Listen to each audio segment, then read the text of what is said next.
Nice.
Hey everybody, and welcome back to another weekly episode of Everything Vaguely Paranormal. As always, I am Blake Smith, and with me are my partners in the paranormal, Miss Shelley Pruitt and Mr. Ryan Roberts. And how we doing? Fantastic. I'm ready to get spooky with the Fox sisters this week. So. I am too. I'm ready to get spooky with the Fox sisters and learn maybe something I didn't know. Maybe you'll reinforce something I thought I knew. And my toes have been kind of stiff today. Maybe they can teach me how to pop them. Oh, Lord. Speaking of toes, I almost died a while ago before we started this thing because I almost stepped on a mama wolf spider and her 10,000 babies on her back. Mm-hmm. Wait, are they poisonous? Wolf spiders, I believe so, yeah. No. I don't know. I don't want them around here. I thought it might have been from you running into the door and knocking yourself out, trying to get away from them. Is that when you almost died? That's about how I almost died, yes. But I think she saw the spider webs outside my house and was like, "Oh, look, pretty decorations." It's like, look, the house is already built. Yeah, exactly. So. Oh my God, we've got y'all strap up your pants, boots, and pull whatever you got to pull up to get your shit kickers on. I don't know. Stack them up, boys, is what you're saying. Because y'all are in for it tonight. Yes, tonight we are going to be talking about the Fox sisters and the rise of spiritualism. So if y'all don't know who the Fox sisters are, we basically have them to thank for the antiquated methods that they came up with for spirit communication for what we do today. But if vastly different. Technology is amazing. Oh, yeah. Yes, it is. So we're going to be talking about them tonight, and this is going to be a very in-depth story. So y'all just be ready to learn quite a few things. So with that, should I get my notepad? Maybe you should get your notepad. There will be a test after this, Shelley. Yes. Well, when you think of modern day spiritualism, many people see images of paranormal investigators on TV shows, psychic mediums, even depictions of demons and devils. As many as 40% of Americans believe that there can be communication with the dead, and even more than that, believe in some form of a paranormal entity. But this set of beliefs goes back much further than what some may realize. Yes, the thoughts of where do we go when we die or what happens once we leave this world have plagued mankind for centuries. But the modern spiritualist movement itself and its rise to fame can be traced to Hydesville, a sleepy hamlet in Wayne County, New York, east of Rochester. Their sisters, Catherine Fox, known as Kate, and Margaretta Fox, known as Maggie, would set into motion a movement. Hounded by the now notorious knocks and raps from the beyond, these two sisters would transform the landscape of at least two continents. Their story, their influence, and their power would reach some of the highest offices in the country as well as abroad. And with help with new technology, the Fox sisters would redefine the word celebrity and would leave a lasting impression on a mysterious realm, which is still felt today, 175 years later. Marked by trials and triumphs, Kate and Maggie, along with her older sister Leah, would stand up to ridicule, insults, and even each other before ultimately deciding to turn their backs on everything they had built. But before I reveal the ends, we must first take a look at how it all began. But first, I want to acknowledge the source of where I got most of this information. The book Talking to the Dead, Kate and Maggie Fox and the Rise of Spiritualism, is by far one of the most comprehensive biographies of not just the sisters, but their family as well. I'm going to highly recommend it if you'd like to really do an extremely deep dive after listening to this podcast. So it's a fascinating book. So during December of 1847, Hydesville, New York was experiencing what newspapers called the worst winter in years. Hydesville consisted of a gristmill, a sawmill, and a general store, the typical things to supply the local cluster of farms that resided there. It was a hamlet located within the borders of the town of Arcadia, which is now part of Newark, which is about an hour east of Rochester. It was here that 2 weeks before Christmas, a blacksmith named John David Fox moved his family, which consisted of his wife, Margaret Fox, née Smith. Yes, we'll get into that later. And his two daughters, Kate, 11, and Maggie, 14. Kate and Maggie were the two youngest out of 6. Their older siblings, Leah, Elizabeth, Maria, and David, had already reached adulthood and moved out of the house, starting families of their own. Now, John Fox was described as a wiry man, and he's the one that's on the bottom left in the picture, who could be labeled as disagreeable by some. He was an impassioned Methodist who knelt every day and night to pray and had brooding eyes that set behind glasses which framed his hawk nose. Margaret Fox, by almost all accounts, was said to be the complete opposite of her husband. She's described as being superior to John in, quote, weight and good looks, and, quote, the best horse in the team by odds for personality.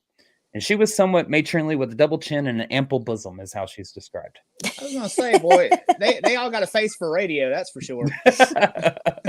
Where her husband appeared withdrawn, she was sociable and talkative. Now, 14-year-old Maggie was said to be a country girl. Now, Maggie is the one that's pictured on the right at the top. She was said to be a country girl through and through, slight but sturdy with a broad boned face, glossy dark hair, and brown eyes. Kate, on the top left, was described as a soulful 11-year-old. Slim, black hair, and compelling eyes that were said to be either black, gray, or purple, depending on who you asked. And both of those girls were polite, friendly, and almost always together. And we'll get into Leah a little bit later. But with the harsh winter in Hydesville that it was receiving, the construction on the new Fox family home, located next to their son David's farm, was at a standstill.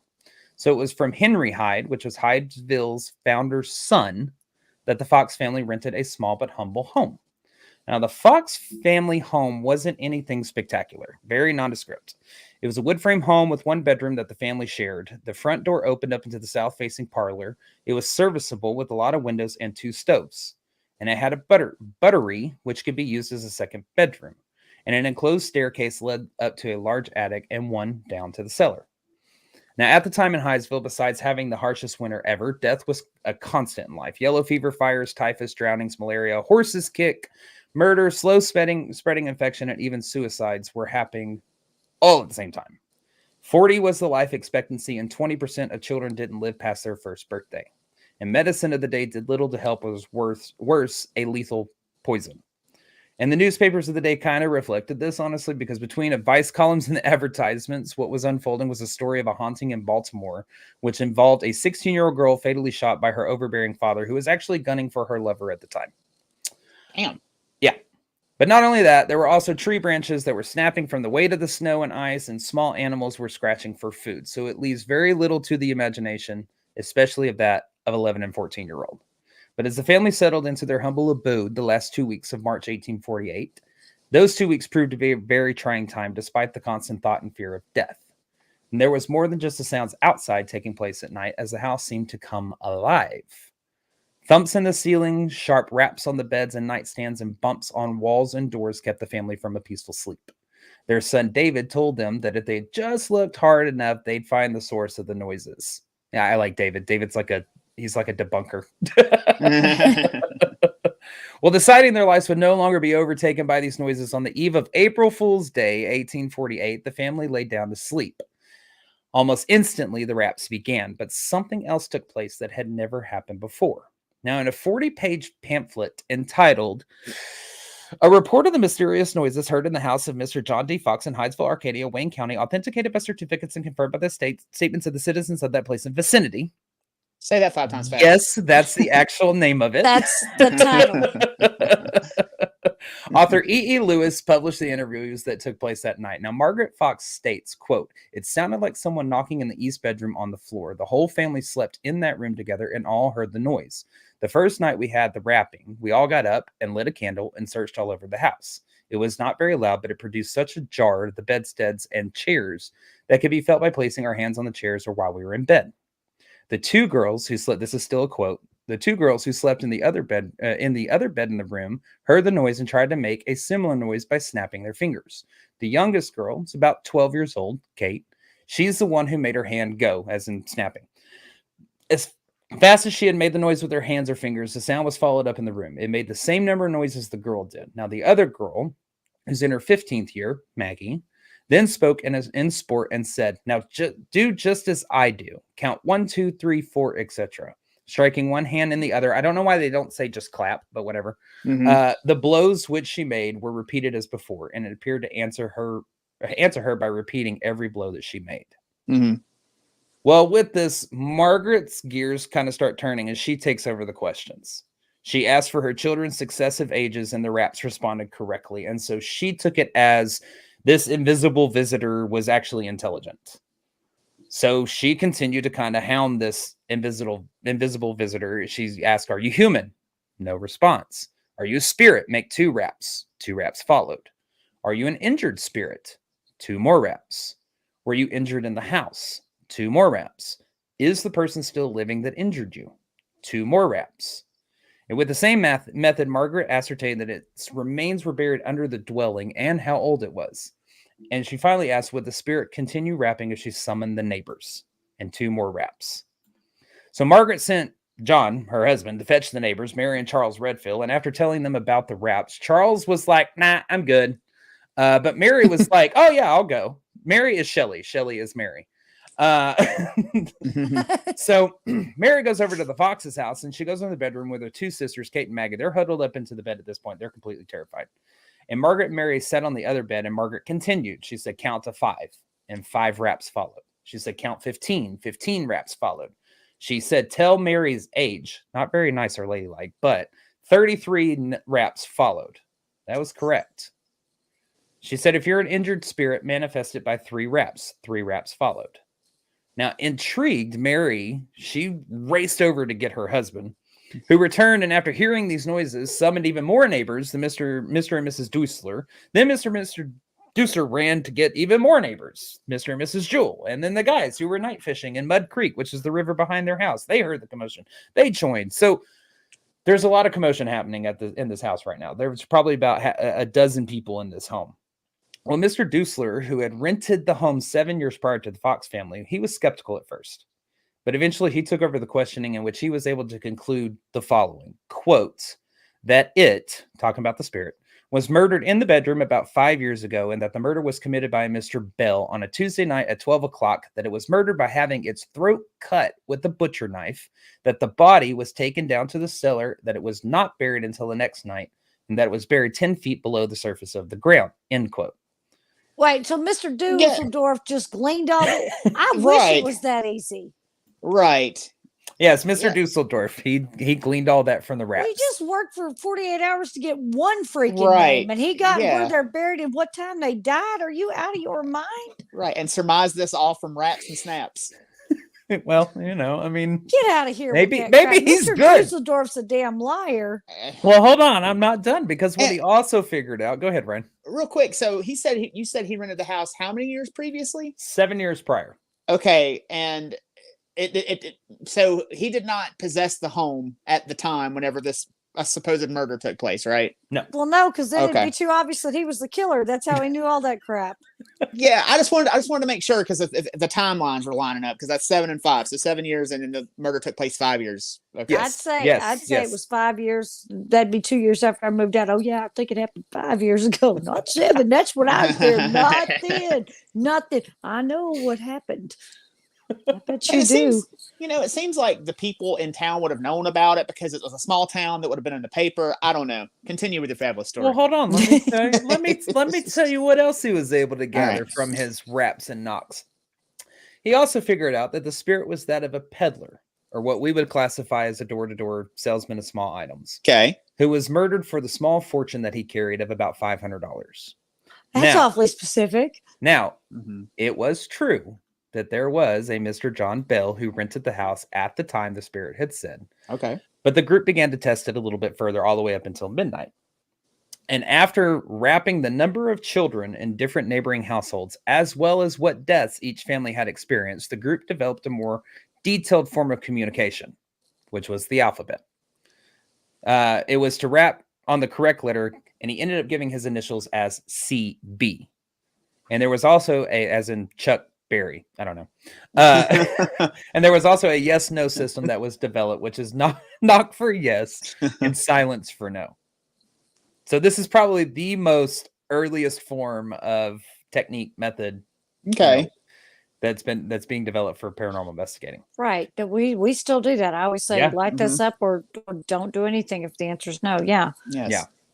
Well, with this, Mr. Dusler, he descends into the stairs, or he descends the stairs to the cellar. And through the floor, Charles Redfield was able to call out to Dusler while communicating with the spirit. And in doing so, Redfield was able to lead Dusler back to the same suspicious spot over and over again. Well, by now, they had just basically decided, like, all right, we got what we needed. Let's go ahead and retire for the night. And John Fox and Charles Redfield, they stayed at the house to watch the house all night while everybody else went elsewhere. Well, by the next evening, hundreds of people, half the population of Arcadia, including the Fox's son David, had come to the home, staking out different rooms to monitor for activity. And once everyone had left, David Fox and a group of men descended on the suspicious spot in the cellar and began to dig. And at 3 feet, they were met with an underground stream and they were forced to stop. Well, over the next few days, digging went on and off and on and off. People came and went, and questions were asked of the peddler. And as days turned into weeks, many others showed up to not just witness this spectacle, but to expose the Foxes for blasphemy and fraud. And John Fox, he held tight. He's like, I ain't got a freaking clue where these noises are coming from. You know, I don't know. Beats me. That's because his wife would whip his ass if he called her a liar. Well, as time passed, however, others started to come forward. The Weekmans, who occupied the home just the year prior to the Foxes, they testified that they too had been terrorized by rappings, with a boarder of theirs stating she saw a man who, quote, had gray pants and a black cap. Now, there was another one, Lucretia Pulver, who had worked for the John Bell in the prior years, came forward and testified that, yes, the peddler had actually come to the house one night in light colored pants and a black frock coat, and he carried a trunk. When he came, she was sent away for a few days. When she came back, there was no peddler to be found, but Mrs. Bell had all these new silver thimbles to show her, and she was very excited about it. But I will say, peddlers in that time, they were almost always the main character in ghost stories for being such ideal candidates. You have this door-to-door salesman who is trying to do, you know, a one-up on a buyer or pull one over a buyer and ends up receiving a death sentence instead, only to haunt the place where he had been killed. Right. You know, so, and then this particular John Bell that did the murder is not the only John Bell to have a run-in with a ghost. No. Because as Ryan knows, and we know, we covered it. You have the notorious ghost story of the Bell Witch. Yes. Where another John Bell in Tennessee had been killed. That was also known at this time. And of course, what also is going on at this time is you have people like Anton Mesmer, the Austrian healer, Swedish mystic Emanuel Swedenborg, the Poughkeepsie seer, Andrew Jackson Davies, the Shaker Society, magicians, ventriloquists, conjurers, sleight of hand individuals. All of this is happening within the late 1700s to mid 1800s. So you can kind of understand the mindset during this time. Death, magic, mysticism, everywhere. However, in all of this fantastic documenting that E.E. Lewis did with his pamphlet, he massively mishandled one thing. He failed to get an interview with either Kate or Maggie Fox, which infuriates the shit out of me and everybody else to this day. Now, whether they were deemed too young or that no one could believe two girls could make this up, no one knows why he failed to interview them. But I'm going to add on to this just one flippin' thing. Interview the damn children, because I got 3 words: Salem Witch Trials. That's it. That's all. So, but before we get all fire and brimstone on their asses, let me tell you a little bit about little Miss Margaret Fox Naismith. First off, I'm related to her, which is flipping cool. I do genealogy work, ancestry work, found out about this at this time. She was like 4th or 5th cousins with my family. So kudos. That's cool. But Margaret's maternal grandfathers, so her mom's dad, family, they were the Ruttans, who went from patriot to loyalist in the middle of American Revolution. And in doing so, they were given land in Canada and they went over there. Now, Grandmother Ruttan was blessed with what the family called the second sight. She would rise in the middle of the night, follow these ghostly funeral processions to nearby graveyards, and at breakfast, she would tell the family what she experienced, down to minor details, the amount of horses the carriage was pulling, and so forth. And allegedly, these scenes would almost always play out. Now, Margaret's sister, Elizabeth, she was also said to be blessed with the sight. At 19, she confessed that she had seen her future, and when she stumbled upon the grandest headstone in the cemetery, she saw her name, her husband's last initial, which was H, and that she had died when she was 27. But in all of this, there was no evidence that Margaret Fox herself shared in this gift. Well, after John Fox and Margaret married in 1812, the family was finally traced back to the United States in western New York near Hydesville in the hopes that the Erie Canal would bring them fortune. And the Foxes were joined by Margaret's parents and her siblings, John J., Catherine, and Elizabeth, the one that has the second sight. Now, according to The Missing Link in Modern Spiritualism, which is Leah Fox's, the eldest sister, it's her book, was that after the family arrived, Elizabeth, Margaret's sister with the sight, married a man with the last name of H, Charles Higgins, and died at 27 years old, 8 years after her grim vision. Well, after this move to Western New York, John and Margaret separated for some time. Margaret moved in with her sister Catherine, and by the time that we get back to Leah Fox, she's now 14 years old, and she is married to a man. That's a very quick history of the family, just to let you know. The book goes way more in depth on it. But I'm catching y'all up to speed. Well, Leah Fox, she was married to a man. His name was Bowman Fish, which, by the way, I love that name. But however, quickly learning that he had indeed married a child, he fled, leaving Leah deserted behind to raise Lizzie, the daughter they had in the short time they were married, even though he found out she was a child. How did he not know? Had no idea. She didn't really look like a little girl. No. Yeah, she was a whole lot of woman. She looked like a very handsome woman. She was a woman. Yes. Well, John and Margaret come back together after a decade-long separation. The family bounces back and forth between city and Rochester, or city life and Rochester life, rural life in Wayne County, before renting this small home. So there's your kind of backstory about how we get here. Well, a month had passed before Leah Fox had heard of this peddler rapping back home, as she was living in Rochester at the time. She rushes home, find her family living with her brother, David, and the spook house, as it's now being called, all but abandoned by the Foxes. And it's now been found out that the peddler's name was Charles B. Rosna or Rosma, one of the two. I found it different in documentation. But for this story, we're going to stick with Rosna to kind of lessen the confusion. So finally, the family devised a plan to separate the girls, Kate and Maggie. And Leah took Kate back with her to Rochester. Well, this didn't help, as Leah said they were barely an hour into the journey when they had heard the raps and knew it had followed. And back home, they were just as eager to communicate with Maggie.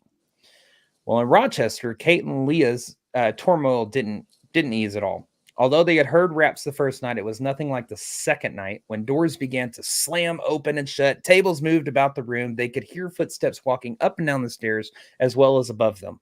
And not wanting to take a chance, Leah, Kate, and Lizzie moved out of the house. I'm going to say the first white people to ever do so. Because we'll go running in. Oh, yeah. What made that noise up here? But anyways. Start getting stomped in the head. Exactly. Well, the first night in the new house, that was great. So much that Margaret and Maggie came to visit. But with the girls now reunited, the spirits come out in full force. They've got walking, footsteps, banging, knocks, doors opening and shutting. Their beds are levitating. They hear dancing. And it was way too much for Margaret Fox, who ended up calling in this guy named Calvin Brown to the house. He's a young man that she had kind of taken under her wing. This is Mama Fox? This is Mama Fox. Mama Fox? This is Mama Fox, Margaret. Okay. Yeah, I'm differentiating. Yeah, differentiating between Mama and daughter as Margaret for Mama and Maggie for daughter. Okay. So it's right there with you. Okay. Yep. She calls Calvin Brown, which is that young man she had taken under her wing, to the house. So he ends up staying there. And now, as the nights and commotion wore on, Calvin actually corroborates all the claims that the sisters are saying. But one of the first accounts of the Rochester spirits comes from a congregational minister named Lumiel Clark, whose friends, Mr. and Mrs. Granger, which was one of the ladies that went back to Hydesville with Leah, they had told him about their communication with their daughter Harriet through the sisters. Their daughter Harriet's deceased at this time. And so Clark was determined. He's like, I'm going to expose these sisters. This is the snares of the devil. We're going to get rid of them.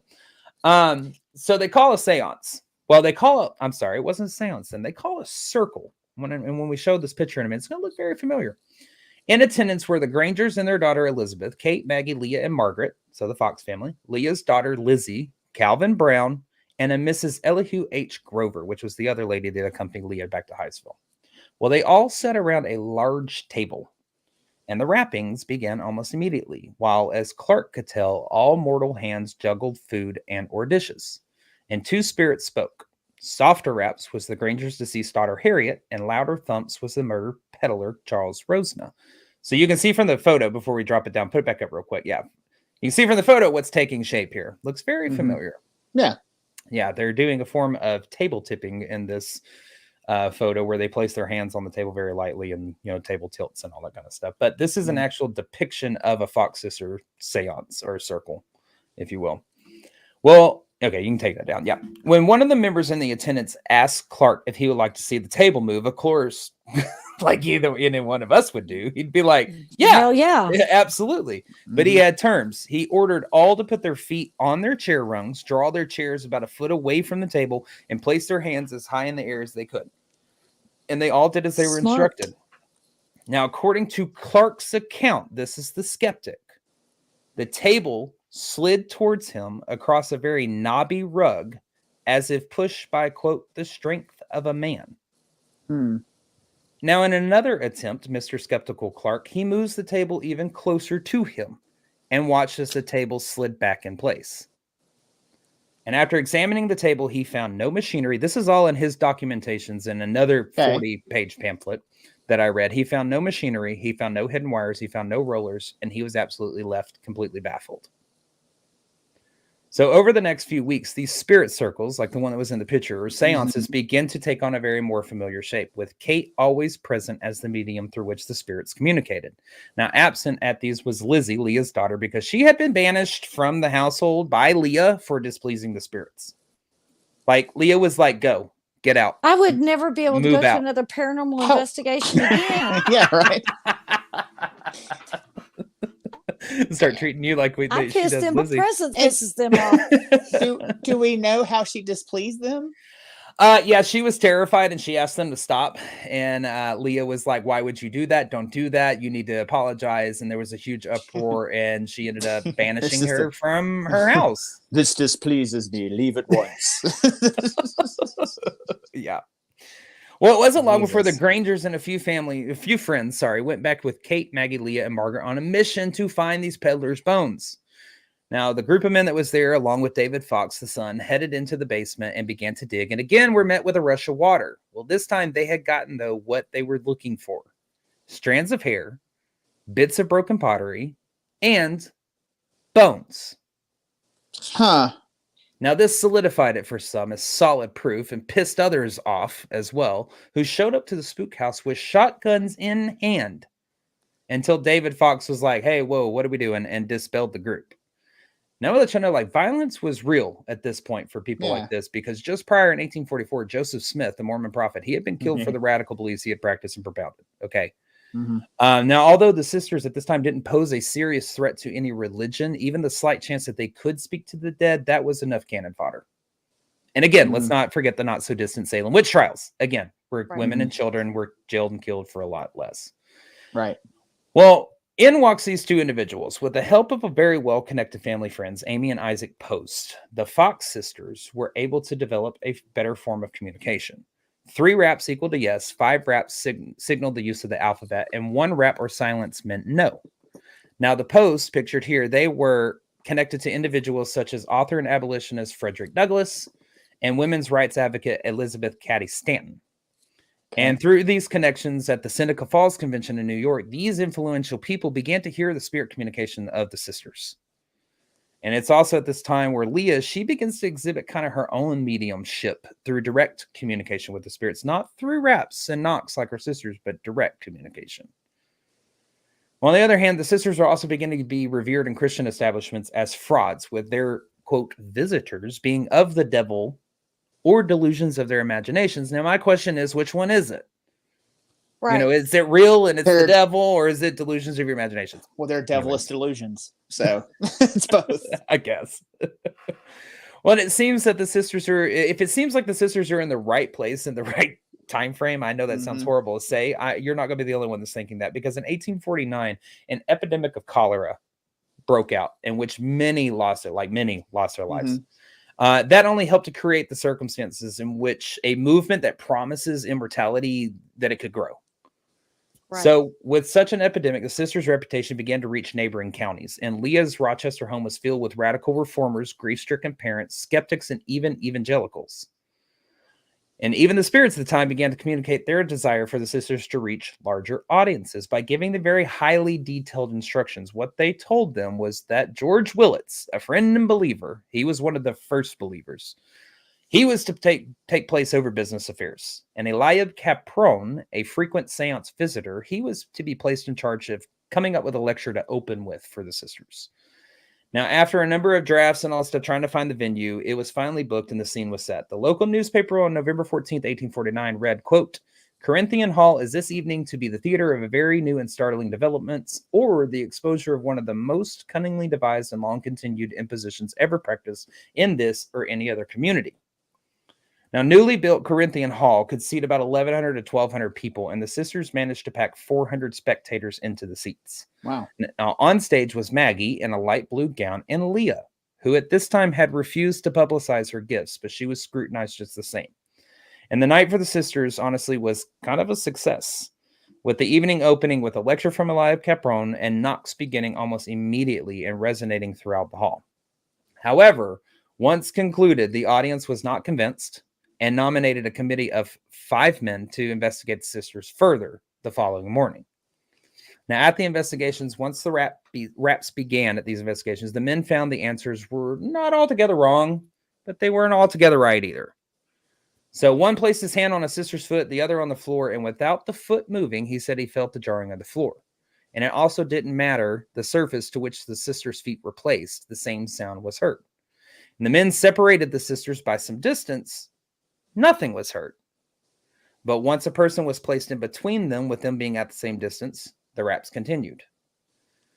Well, all in all, the men failed to reveal any source that can make the sounds that they were hearing. But once they gave their findings to another audience that night at Corinthian Hall, that audience was not convinced and nominated another group of 5 men to investigate. Well, this round of investigating was a little more hostile. They were placed upon a table, the sisters were, and the sisters' feet were touched and held. The men wrapped their ankle in their dresses, bound them with ropes so as not to reveal the ankle. Not a very ladylike thing to that No. would do. have been quite scandalous. Because Yes. then they have to marry them, damn it. That's right. I'm not going to marry a witch. Well, during these examinations, raps were heard and a stethoscope was even pulled out to listen to their lungs. But findings were the same. No source of the noises. Again, they revealed their findings to another audience. And again, the audience was like, nah. Third committee, come on, 5 men, let's go. And this committee was even more determined. But the sisters would suffer a much more, indignity during this time, or during this round. So not only were they maneuvered, manipulated, and held, but a committee of ladies was also assembled. And the ladies took the sisters into a separate room, and it was said that they were stripped and searched both of their clothing, quote, and their person for anything that can make noises. Now, during this, the sisters began to weep, and they wept so loudly that Amy Post barged into the room, and she's like, enough's enough. We're done. Like, they're finished, and escorted them out. And Maggie at this time was about 15, just FYI. Yeah. Yeah. It's traumatic. Yeah. Yeah, it's pretty rough. Yeah, they were also made to stand on glass to rule out electricity, even put on pillows, again with their ankles and dresses bound, and still the raps were heard. The committee revealed their non-existent findings to the audience again, and the audience finally relented. But it wasn't enough for the elite of Rochester. So this mob storms into the hall, they lighten firecrackers, rushing the stage, all the while demanding that they too do their own investigation right there on stage. But however, the police end up showing up, and they're like, well, no. And so they end up getting escorted out by supervision of the police chief. But the damage was done because allowing themselves to be subjected to such vile acts in public, quote unquote, then spoken about so grossly in public, in the public's mind, the sisters' reputation was completely tarnished. Right. But it was a victory for the Fox sisters. This event had placed the sisters on the map well outside of Western New York, and soon names like William Cooper Nell, Frederick Douglass, William Lloyd Garrison, Ralph Waldo Emerson, A. Bronson Alcott, they all knew of the sisters. And better yet, they all believed them. So we're talking about massive freaking American great names. Oh, yeah. Well, after historical figures. Oh, absolutely. Mm-hmm. Well, after Leah and Maggie's appearance at Corinthian Hall, not only were they lumped into groups with other Americans who touted new scientific, political, religious, medical theories, but these letters began appearing almost daily in the New York Tribune about spirits and spirit communication. And of their public appearance, 2 pamphlets were issued. Oh, here we go with the pamphlets. Oh, Lord. Okay. Singular Revelation, Explanation, and History of the Mysterious Communion with Spirits, comprehending the rise and progress of the mysterious noises in Western New York generally received as spirit communications. That's pamphlet 1. Pamphlet 2. History of the strange sounds or rappings heard in Rochester and Western New York, and usually called the mysterious noises, which are supposed by many to be communications from the spirit world, together with all the explanation that can be yet given of the matter. I don't think I caught either one of those. Could you say them again? Would you like me to repeat them? I think that's shouldn't that be the thesis statement on this? Would you like for me to put my thing down, flip it, and reverse it, and go back? Yeah, go right ahead. We only got a certain amount of time on this podcast. I think they were trying to outdo each other for a number of letters used. I agree. Well, anyways, with the letters going into the New York Tribune and these pamphlets, it combined the sisters' story that now reached a multi-authored tale, both with conflicting opinions, and it really pushed them into the very dangerous public forum at that point. The Fox sisters kind of retreated back to their parlor where they held seances for paying audiences and entertained the likes of people like Frederick Douglass at that time. But in these early seances, we get a sense of what the sisters as mediums were like. They were described as atrocious, with wrappings everywhere, furniture being moved, hectic to say the least. There were moments of levity, wrong answers, spelling mistakes, strangers being told to go away, come back later. I mean, it was a complete mess. Mm-hmm. But still, now, editors, Universalist ministers, clerks, bookkeepers, they all flocked to Leah's home to meet with the sisters. Now, to me, when in reading their story, the most jaw-dropping seance that they had was with this gentleman named Picard. Picard had been present for the Corinthian Hall Inquisitions, and when trying to initiate communication with the spirits during his seance, the spirits came forward and they rapped the very tragic news that Picard's son had just passed away a few hours prior. Well, he was with some friends, and he's like, okay, let's go. And so they end up leaving. They go back to the friend's house. Well, once they get back to the friend's house, that night, Picard received a telegram explaining exactly what the sisters had communicated, that Picard's son had indeed died earlier that day. Yeah. Huh. Things that curious. Make you go, That's very curious. Yeah. But what did Picard's son do for a living? He was fighting in a war. I don't know. It doesn't. This was before the Civil War at the time. This is like still 1850s. This right? is you're prior to 1850 at this point. Yeah. Okay. I don't know. That's very interesting, though. I'm just curious what he was doing. Yeah.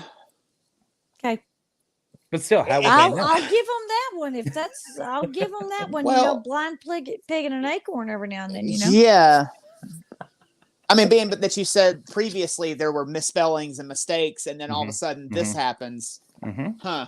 Yeah. Maybe they lucky guess. I don't know. Things that make you go, All right, there, Arsenio. That's why I was asking, because I thought, wait a minute, he gets a telegram and they're fighting a war. That's what I was trying to figure out, because I didn't know what the exact time frame was in the moment. You're in between 1940 or 1848 and 1850 at this point. Okay. Yeah. So this not yet. This is wrapping up kind of the first 2 years of them getting going. I mean, they're about to just fucking just soar here in just a second. Yeah. Right. And things are about to move so effing quick here in just a second. But the sisters, they weren't done yet at this point. Their most famous spirit was just about to make his arrival during this time and maintain connection with them throughout their lives. Now, a seance was held at Nathaniel Draper's house, who was a local farmer and pioneer of Rochester. And once the group arrived, they were split into two, with half remaining in the parlor with one sister and the other half going on the far end of the house with the other. Then the spirit decided to make his connection, and he rapped, quote, "Now, I am ready, my friends. There will be great changes in the 19th century. Things that now look dark and mysterious to you will be laid plain before your sight. Mysteries are going to be revealed. The world will be enlightened. I sign my name, Benjamin Franklin. Huh. I don't know about all that. I just wanted to watch Ryan's face. Yeah. I don't know about all that. Well, Caprone knew all about it. He was like, it's time for y'all to publicly tour at this point. And he really pushed against their mother for the sisters to go to New York. He was like, hey, we got to get them out there. Well, after much debate, Margaret, she ends up relenting. She allows her daughters and the sisters to journey east, first to Albany, then Troy, then New York City. Now, on the road, they charged $1 per person for public gatherings and $5 for private gatherings. And for the sisters, the tour was a triumph, honestly. They were in high demand, and they were able to fill any hall or gathering place that they booked. And while in New York, they met one of the nation's most influential voices, the editor of the New York Tribune, Horace Greeley. Mm-hmm. Now, Greeley did have an interest in spirit communication, as he and his wife, Mary, had lost 4 out of the 5 of their children. And he starts writing his reviews of these sisters, and though not 100% supportive because of his voice, it gave them their popularity a chance to soar. And even more, it brought the sisters' sessions jam-packed with now politicians, journalists, businessmen, lawyers, ministers, and doctors. Because you see, during this time, when he started writing about them, stage magicians compared their work to that of scientific exhibitions. And being on stage was seen more as masculine work. On the other hand, women, long credited as witches, saints, sorceresses, they were perceived as spiritual beings with a more domestic role. So, and that was kind of the appeal of the Fox sisters. You know, they're on stage. They're women on stage. And around this time, they're about 13, 15, and 32 at this time. Because Leah was that much older. But while touring, the Fox sisters held what had been touted as their most famous seance in New York. Because I feel like this is kind of what put them on the spot. Because in attendance was author and minister Rufus Griswold, whose household they were at, author James Fenimore Cooper, New York Tribune literary critic George Ripley, former Secretary to the Navy George Bancroft, and poet William Cullen Bryant. Also in attendance beside the sisters was their mother Margaret and the sisters' new constant companion Calvin Brown. Was Benjamin Franklin there too? He probably made an appearance, smartass. Well, during the session, he's here. He's here. Well, during the session, the sisters were able to bring forward Fenimore Cooper's sister, who they said had died 50 years prior by being thrown from a horse. That's after Fenimore gave them options of how she died: electricity, drowning, thrown by a horse, or whatever.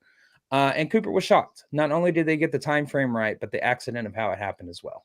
Mm-hmm. So you can imagine what this did for the sisters' reputation, again, being in the presence of such American historical figures. But even with this successful seance, the sisters were still under harsh scrutiny, and more individuals set out to expose them. The sisters agreed to an examination while on tour by a mutually agreed upon group at a mutually agreed upon time.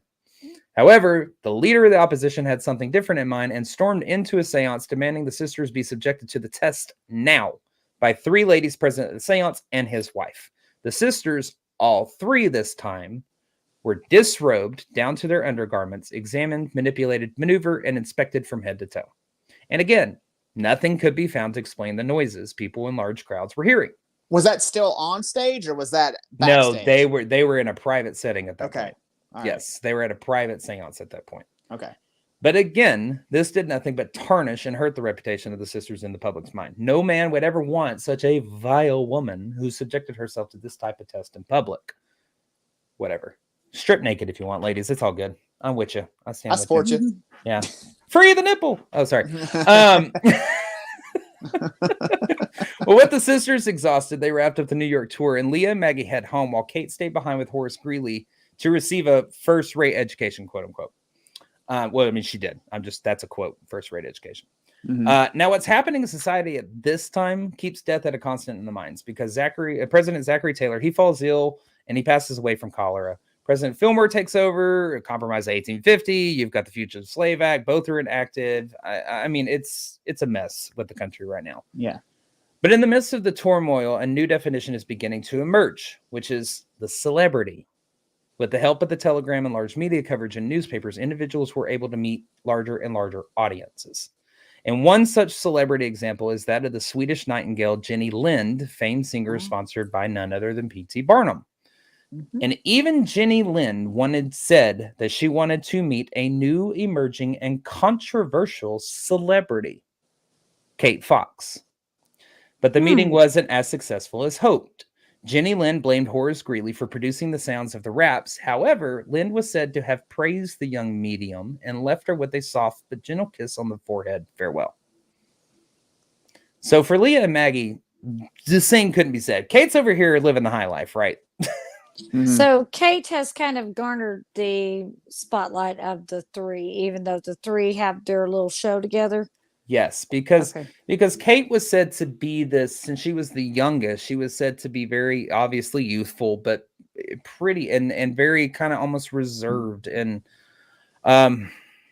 people like, I guess, were drawn to her because she was the darling. traits. She was the baby. Yes. Right? Exactly. And, Exactly. Yeah, okay. Well, with the other two, Maggie and Leah, those sisters, they end up splitting their work. Maggie goes to back to Troy, New York, and Leah stays she stays there with Robert Butan and his wife. Those are friends. And all hell breaks loose while they're here. Because whether it was jealous wives, tales of witchcraft, or worse, Maggie was being stalked and hounded daily, and her hosts feared there was a plot to, quote, destroy the medium. Because first rocks were being thrown at Maggie, then the house, and finally the Butan's house got broken into by a crowd, but the family drove them out.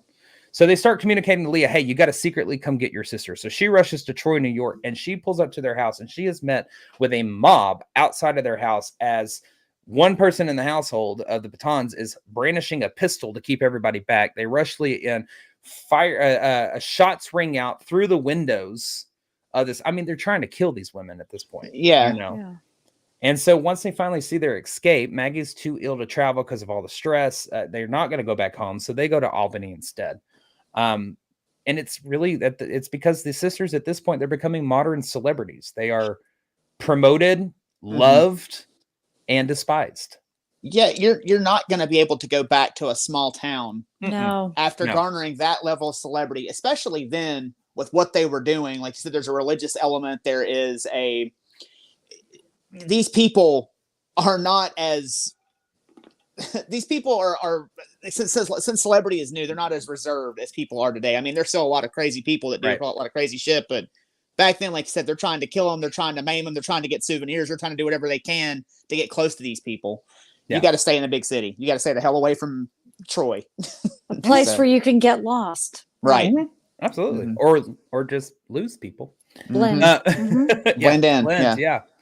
Well, Kate and the Greeleys, they end up forming what's known as the New York Circle. And quickly, these other similar circles begin to pop up in Philadelphia, Providence, Cleveland, Boston, St. Louis, and elsewhere across the nation. But with this rise came even more careful examinations, this time from the medical community. See Chauncey Burr, who I do not like in this story. He is a lawyer, a Universalist minister, and a lecturer on mesmerism and electrobiology. He decided he needed another venture and set out to make exposing the sisters his fourth career. Well, they had already been accused of mechanical devices, ventriloquism, hiding things in their skirts, hiding their feet by their skirts, collusion, hiring individuals to research their visitors for seances, or even assisting them with wrappings. Burr concluded it was something that was then called, quote, toeology. The cracking of the sisters' toes and the volume varied depending on shoe size, moisture, shoe fit, dryness, or the substance they stood on. And there were several meetings held, all ending in a draw between the sisters and doctors. The doctors claimed the sisters produced the raps. The sisters claimed the doctors heard more raps than they were willing to admit. But the doctors concluded, quote, it is sufficient to state the larger bone of the leg is moved laterally upon the lower surface of the thigh bone, giving rise, in fact, to partial lateral dislocation, occasioning a loud noise, and the return of the bone to its place is attended by a second sound. The force of such dislocation was sufficient to jar doors and tables if the medium's offending knee was in contact with the furniture. So they're using their knee to they're using their knees is what they are saying by dislocating their knee. Sounds super painful.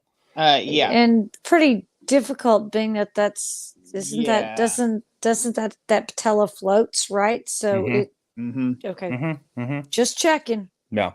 Well, they went through multiple of these, and each time they underdid these medical examinations, there was a complete draw. Like the sisters were producing them, they were saying the doctors were hearing more and weren't saying the whole truth. Well, like I can pop my toes, but I can't make it do 15 crack in a row. One and done. I mean, you know, echo off the walls. I was gonna say, as Brittany hall. was telling me the other day, she's like, "There's only so much air in Knuckles. I mean, damn, you know, like, you're gonna run out at some point." But however, there was another person who was going to come forward that hit a lot closer to home. Now, Elizabeth is David Fox's. That's the brother to the sisters. David Fox, his wife is Elizabeth. She had a sister. She had a sister-in-law named Mrs. Norman Culver, and she was ready to talk. Her story goes as follows. She waited until Maggie was away and approached Kate for a seance for a cousin, but wanted to know how they could ensure a good meeting. Well, Kate said she would teach her how to become a medium. Now, Mrs. Culver stated that Kate told her to sit next to her during the seance, touch her arm when she'd reached the right letter in the alphabet, thereby creating a rap in the moment. Culver said the raps were from Kate's toes and that putting them in warm water made it easier. She alleged Kate told her about reading facial and body cues. And if you wanted to throw the attention to produce a rap, to dart your eyes in a certain direction as soon as the noise is heard. She stated Kate admitted that when their knees were held at the Corinthian Hall investigations, a Dutch servant girl rapped with her knuckles below the floorboards from the cellar. Now, I will say I left this part out, but I'm going to go ahead and say it. Foxes didn't have a Dutch servant girl. However, Amy and Isaac Post did. So I'm putting that out there. Okay. Yeah. Even still, Mrs. Culver's damning evidence didn't diminish the sisters' popularity overall. Because over the next few years, the sisters conduct several seances, oftentimes with Kate alone and Maggie and Leah working together. So it's not all three together from the get-go as people think it is. Now Leah is saying publicly that she can communicate with the spirits. And with that, the sisters all kind of come back together for another tour. They go to Ohio this time. And I'm going to label this moment in their lives. This is the turning point. I mean, from here, there's absolutely just no going back. Because while on tour, the sister's constant companion, Calvin Brown, he becomes deathly sick. And with his impending death, he wants to offer protection to Leah, who's the oldest. She's unwed. And he offers his last name. So he ends up proposing marriage in a very weird, roundabout moment. Leah accepts, and the two are wed on September 10th, 1851. However, shocking everyone, Calvin's health does a 180, and he recovers. And Leah's like, shit. I got a living, breathing husband now. She's like, again, I'm shackled to this dort now. What am I going to do? Well, she was now Mrs. Leah Fox Fish Brown. So the two head back to Rochester while the other two sisters, Kate and Maggie, and their mother, they wrap up the Ohio tour, and then they head to Louisville and then to St. Louis. But it wasn't long before Leah moved her family over to Manhattan instead of going back to Rochester. Now, by now, the controversy surrounding the sisters had a few explanations for the Knox and poltergeist activity experienced at their seances. I can't wait for this. 1, electricity created the manifestations. 2, a theoretical substance known as the odic force, said by some scientists to permeate the universe, produced the raps, table tiltings, and floating orbs or light.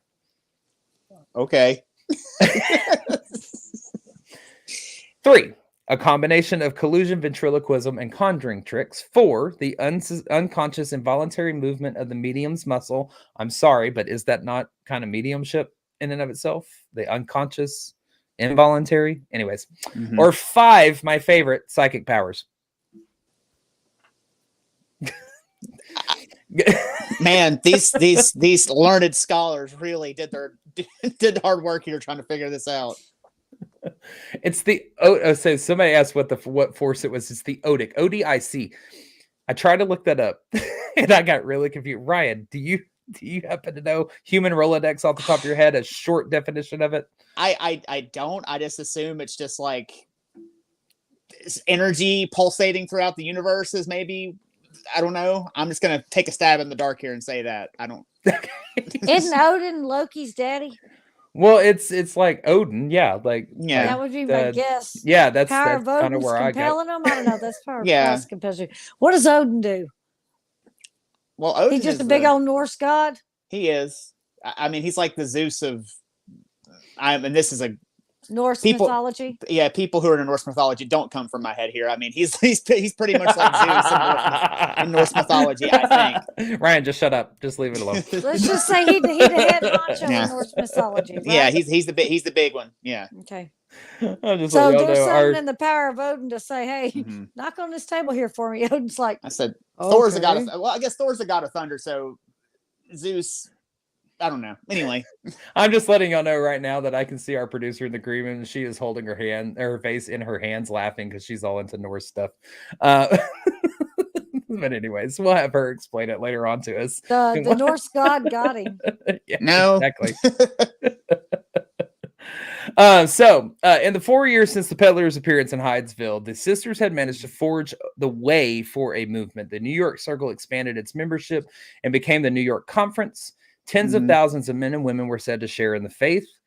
Providence was said to be home to 40 to 50 mediums. And after the sisters' Cincinnati visit, it was said that 1,200 mediums emerged. And a new method of writing the alphabet down for quicker communication was also developed. And lastly, in 1852, Nathaniel Currier printed a photo of the now famed Fox sisters. And this ended up putting a face to the names and delivered it across the country. That was the best he could do. That's what I said. Very handsome women. But it's actually described in this photo. If you take a look at the photo, Kate is in the middle, and then she's got her sisters, Maggie and Leah, on either side, stating that Maggie and Leah are her right and her left hand, because Kate is the one who kind of everybody is drawn to. She's the one that is this medium giving out all this stuff, by herself. All these seances, all these readings. So I actually kind of like this photo. I mean, didn't they have any lipstick or anything? I mean, child, get some rouge. But something was growing much faster than the sisters' popularity. It's the fact that two of them were reaching young womanhood and coming into their own mixture of hormones and sexuality. Kate, she longed for the protective middle-class home, husband, and family. Maggie thrived on the excitement, challenge, and attention her mediumship afforded her. And in Philadelphia, all of that would change for Maggie, because while visiting her mother, Margaret, Maggie met lecturer, author, and noted explorer Elijah Kent Kane. Now, he was slim, 5'7", and hardly looked the part of a noted explorer, I'm just going to say. He had intense eyes and aristocratic narrow features, and Elijah Kent Kane was born into a very well-to-do family in Philadelphia and was one of 7 children. Now, on both sides, mother and father, Kane's family was a proud one, boasting about their intellect, accomplishments, and about being influential in local and national affairs. Well, Kane had met Maggie at a seance that she was holding, though it's not sure really why he was there, because his belief in spiritualism wasn't non-existent, but he sure as hell didn't support it. So he could have been looking for a retrieval from the death of his brother Willie.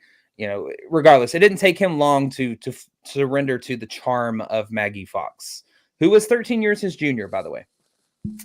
And it wasn't long before a conventional wooing took place between carriage rides with chaperones, flowers, gifts, all that kind of stuff. But he was somewhat of a womanizer and left a few broken hearts in his wake when he would literally sail away when the relationship became too serious. But Maggie was different and they began writing love letters back and forth to one another, though not as sentimental as you would think, because he denounces Maggie's spiritualist ways, professes his love for her, and then tells her he's betrothed to another. But I'll call it off for you. He tells her to give up spiritualism and become an educated woman so that she can rise to his social class so he wouldn't have to come down to hers. He had his and his family's reputation to protect. Now, whether it was go ahead and sail away, yeah, right. Bon voyage. Well, because whether it was Leah, the oldest sister, or because Maggie, had some moment of clarity, she retreats from the relationship to focus on her mediumship.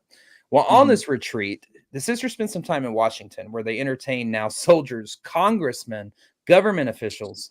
But it's here that one lady in particular would summon at least one of the sisters, and that was Maggie.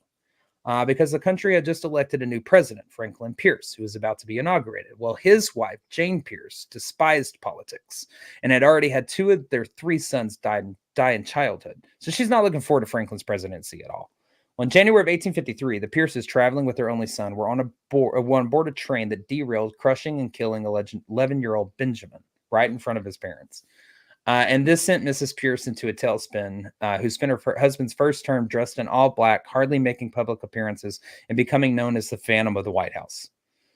And she began to write these letters to her deceased son about whether she was a good mother or not. She continued to attempt to make contact, and eventually she summoned Maggie herself to the White House. Now, I'm not going to go into deep detail about what happened because we covered that on episode 16, which you can totally go back and take a listen to. It's the White House hauntings. All the while this was taking place, Elijah Kent Kane was bombarding Maggie with letters while she's trying to help Jane Pierce. And he's like, why don't you write me back? He's a kid at this point. He's, whatever. You're not writing me back. I'm going to take my toys and go to somebody else's sandbox. And he begins this back and forth approach and withdrawal crap again, reminding her that he would marry her. She would just rise above her calling. And this rumor kind of begins to grow in society about the two lovers. And this kind of really seemed to be working on Maggie at this point, because she's torn between her family and her lover now, and she's growing tired of her daily life. Elijah was the only person to kind of ever push her to be better. And so she began to see this other life she could lead, which was the quiet home, the blessings of love, and the reward of virtue. But she really didn't have much time. He was set to set sail on an exploration to the Arctic in search of another lost explorer, and his departure was imminent. But before she makes up her mind about that, the sisters are dealt a very series of devastating blows. Because on May 4th, 1853, Leah's husband and the sisters' constant companion, Calvin Brown, never fully regaining his health from the engagement sickness, he dies. And after Calvin's burial, the family returns to David Fox's, their brother's, farm, where their nephew Georgie gets sick and dies the next day. And that's like 8 days apart from Calvin. And while trying to cope with all this, Elijah Kane's brig, the Advance, it leaves the New York harbor at the end of the month on May 30th, 1853. So Maggie's like, shit, But before he had left, Kane had arranged for Maggie to stay with relatives with a stipend she would receive for expenses while he was gone. And she wound up in an acquaintance house and yada, yada, yada. She could come and go as she pleased. You can go to school here or there. It's a long story. But the message was clear. If she could transform, he would marry her on his return. Well, triply bereaved, Maggie ultimately chose school, and she retires from public seances with her sisters. And Leah and Kate were left to take on both the financial and mediumship responsibilities, and the breach between Maggie and Leah over Kane had completely left scars between the two sisters. And even Leah and Kate separated and held private seances separately. But a year later, Maggie had already spent the money she had been left, and she turned the tables and began to pressure Kane for marriage. But even with the sisters pulling away from public settings, spiritualism, it takes on another surge. With the Bleeding Kansas, Nebraska Act, there's a whole bunch of shit. Petitions are created for official government committee to examine spiritualists. Organizations are formed. The petition dies in Congress. There's a lot of stuff going on. And spiritualism its membership climbs into the several 100,000 at this point. Wow. Well, long story short, on Kane's adventures, they have to get rescued from the Arctic. And on his return, the pressure was on for marriage, as he had promised to do so when he returned. And thus began another back and forth of approach, withdrawal, and all this crap from Kane to Maggie. And he shows up with this disclaiming document denouncing their love and asked her to sign it. He's like, sign it. And she does. And then he shows up the next day and tells her to rip it up. And then he shows back. Got issues. Yeah. He's Now you see why I call him a dick in our messages. I was like, he's a dick. But according to the Fox family accounts, he gave Maggie a ring he had gotten in the Arctic and a locket with the hair of his dead brother in it. What the fuck? But that was his engagement to her. But there were terms only the Fox family had and a few close friends could know, because Kane's parents still saw Maggie and her family as beneath them. It's like, I want to marry you. Here's a piece of my brother. What the fuck? But finally, maybe his dead fiance from the Arctic. It could be. You never know. But finally, maybe not as she had envisioned, but Kane summoned a small group, and he said, Maggie is my wife. I am her husband. And they were married. Is it that easy? And Maggie that was said, about all it was. Are you sure? Yeah, right? So finally, she thought, but it was short-lived because Kane was set to set sail for England the next day to promote his book that he was writing about his trip to the Arctic. But on the trip, Kane becomes way too ill. And upon arrival in England, he's rushed first to France, then Havana, where they thought the warmer weather would heal him. But no, on February 16th, 1857, Kane succumbs to his sickness and he dies at 37 years old. And obviously, Maggie is completely distraught and she experiences this total, complete breakdown. And during her breakdown, Kane's parents come forward. They refuse to admit the love between them, refuse to give Maggie the $5,000 she was left in Kane's will. And they say Kane never intended to marry her and that the relationship was a fraternal and benevolent one. And that's truly the downward spiral beginning for the sisters. Because with one sister's misery comes another one's happiness. Because while conducting seances in her home, Leah met with a widowed businessman named Daniel Underhill. And it wasn't long before his interest in Leah turned from otherworldly to one of an earthly matter, and he began to court her. He was 8 years her junior and desirable suitor to the unmarried Leah. Now, whether an attempt to pull herself from her misery during this time, Kate and Maggie took on a challenge that they simply couldn't resist. A reward of $500 to any medium who could undoubtedly prove the existence of the spiritual world to a panel of Harvard professors.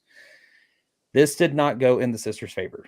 With a mixture of miscommunication, no pun intended, among other things, the sisters deduced the seance to the fact that the spirits were unpredictably weak during that setting.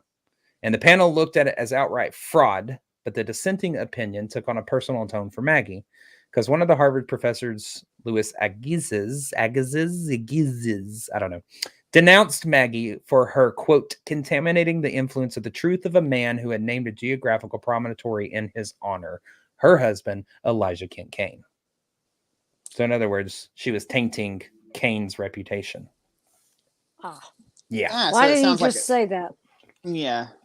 Pretty much. Well, spurred by this dissent, Maggie chose to fulfill one of Kane's wishes, and she converts to Catholicism because he had wished for her to do that while he was alive.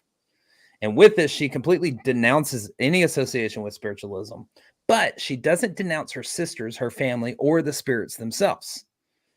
So, like, seeing this, the Greeleys come back into the picture. They offer Mama Fox, Kate, and Maggie a chance to move in with them, while Leah seals the deal with Daniel Underhill, becoming Leah Foxfish Brown Underhill.